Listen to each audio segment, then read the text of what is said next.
Britain நாடாளுமன்ற தேர்தல் மூலம் மீண்டும் பிரதமராகும் டேவிட் கேமரூன் புதிய அமைச்சரவை அமைக்கும் முயற்சியில் ஈடுபட்டு வருகிறார். இதுகுறித்து லண்டனில் இருக்கும் பத்திரிகையாளர் கருணாகரன் பத்மநாபனிடம் கூடுதல் தகவல்களை கேட்கலாம். வணக்கம் கருணாகரன். இப்போ டேவிட் கேமரூனோட ஆட்சியில் யார் யாரெல்லாம் இடம்பெறுவாங்க அவரோட அமைச்சரவையில்? அதாவது நேற்று முன்தினம் இடம்பெற்ற தேர்தலுக்கு பிறகு நேற்று வெற்றி அறிவிக்கப்பட்டதன் பின்னர் மீண்டும் பிரதமராக பதவியேற்றிருக்கும் டேவிட் கேமரூன் அவர்கள் முதன்முறையாக முழுக்க கன்சர்வேட்டிவ் அதாவது பழமைவாத கட்சியினரை உள்ளடக்கி ஒரு அமைச்சரவையை அமைப்பதில் தீவிரமாக இப்போது ஈடுபட்டு வருகிறார்.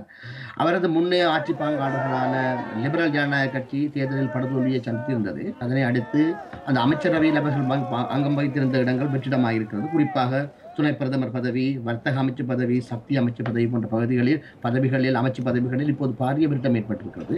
ஆக இவர்களையும் இந்த வெற்றிடங்களுக்கும் கன்சர்வேட்டிவ் கட்சியின் உறுப்பினர்களையும் மூத்த உறுப்பினர்களையும் உள்ளடக்குவதில் டேவிட் கேமரூன் தீவிரமாக ஈடுபட்டு வருகிறார். ஆனாலும் இந்த விடயங்கள் இந்த வார இறுதிக்குள் அநேகமாக முடிவு செய்யப்பட்டுவிடும். ஆனாலும் நேற்று பதவியேற்றவுடன் அவர் முக்கியமான பொறுப்புகள் வாய்ந்த அமைச்சர்களை அறிவித்திருக்கிறார். அதாவது ஏற்கனவே சான்சலர் என்று சொல்லப்படக்கூடிய நிதித்துறைக்கு பொறுப்பான அதாவது கஜானாவுக்கு பொறுப்பாக இருந்த அமைச்சர் ஜோர்ஜ் ஒஸ்போன் அவர்கள் மீண்டும் அதே பதவிக்கு அமர்த்தப்பட்டிருக்கிறார். அத்துடன் அதுக்கு மேலதிகமாக முதன்மை அரசு செயலாளர் பதவியும் அவருக்கு வழங்கப்பட்டிருக்கிறது. அத்துடன் முன்னாள் உள்துறை அமைச்சராக இருந்த தெரேசா மே அம்மையார் அவர்கள் அதே பதவிக்கும், பிலிப் ஹாமண்ட் அவர்கள் தொடர்ந்தும் வெளியுறவுத்துறை அமைச்சராகவும், மைக்கேல் ஃபாலன் அவர்கள் தொடர்ந்தும் பாதுகாப்பு அமைச்சராகவும் நியமனம் செய்யப்பட்டிருக்கிறார்கள். அநேகமாக இந்த வார இறுதிக்குள் இந்த அமைச்சரவை குறித்து முழுமையான முடிவுக்கு அவர் வந்துவிடுவார் என்று கருதப்படுகிறது. திங்கட்கிழமை அளவில் இது குறித்த முழுமையான விவரங்கள் வெளிவரலாம்.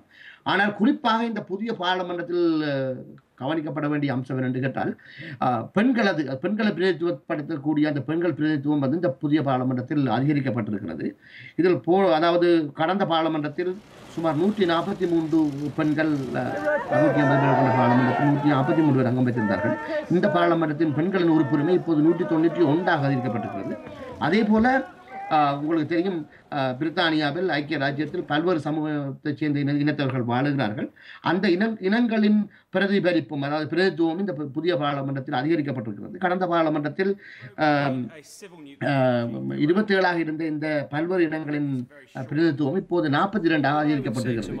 ஆகவே டேவிட் கேமரூன் தனது அமைச்சரவையை அமைக்கும் போது இந்த பிரதித்துவங்களையும் அநேகமாக கவனத்தில் கொள்ள வேண்டி வரும் என்றுதான் கருதப்படுகிறது.